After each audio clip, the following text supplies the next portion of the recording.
మన దేశంలో రైల్వే వ్యవస్థ అనేది పూర్తిగా ప్రభుత్వం చేతిలో ఉంటుంది. ఎవరైనా సంపన్నులు సరదా పడి ఏ విమానమో, హెలికాప్టరో లేదా షిప్పో కొనుక్కోవచ్చు, కానీ రైలు కొనుక్కోవడానికి అవకాశం లేదు. అలాంటిది మన దేశంలో రైతుకు ఏకంగా రైలే ఉంది. రైతుకు రైలు ఉండడం ఏంటని అనుమానం వచ్చిందా? ఎస్, ఇది నిజమే.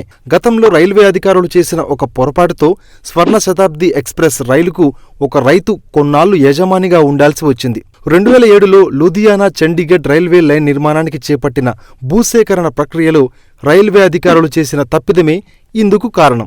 లూధియానాలోని కటానా అనే గ్రామంలో రైల్వే భూసేకరణలో భాగంగా సంపూరణ్ సింగ్ అనే రైతుకు ఎకరానికి 25 లక్షల చొప్పున పరిహారం ఇవ్వాలని నిర్ణయించారు. అయితే కొన్నాళ్లకు తమ సమీప గ్రామంలో ఎకరానికి 71 లక్షల చొప్పున ఇచ్చినట్టు తెలుసుకున్న సంపూరణ్ సింగ్ తనకు అన్యాయం జరిగిందంటూ కోర్టు మెట్లెక్కారు. తమకు అంతే మొత్తంలో పరిహారం ఇచ్చేలా ఆదేశాలు ఇవ్వాలని న్యాయ పోరాటం సాగించారు. దీంతో రైల్వే శాఖ ఎకరానికి పరిహారాన్ని 25 లక్షల నుంచి 50 లక్షలకు పెంచింది. అయినా వెనక్కి తగ్గకపోవడంతో ఆపై పరిహారం 1.47 కోట్లకు పెరిగింది. ఈ మొత్తాన్ని నార్థన్ రైల్వే 2015లోగా చెల్లించాలని కోర్టు ఆదేశించినప్పటికీ రైల్వే అధికారులు చెల్లించలేదు. దీంతో సంపూరణ్ సింగ్ తనకు అందాల్సిన పూర్తి పరిహారం కోసం మళ్లీ కోర్టును ఆశ్రయించారు.